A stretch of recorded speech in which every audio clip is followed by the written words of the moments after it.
hendaklah kalian menyebarkan ilmu ikhlas karena Allah. Hidupkan Islam, jangan cari hidup dalam Islam.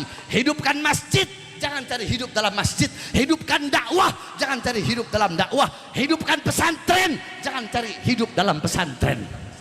Begitupun para pejabat, para pemerintahnya, aparat dari RT, RW, lurah, camat, bupati, wali kota, gubernur, menteri, presiden, TNI, Polri, siapapun kalian, wahai para pejabat, takutlah kepada Allah.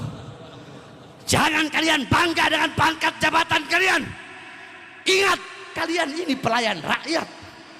Saya tanya, jawab semua yang keras. Mereka digaji oleh siapa?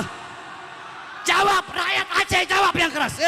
Rakyat Aceh, masyarakat Aceh, dalam tubuhnya itu terdapat darah-darah pejuang, darah-darah keberanian.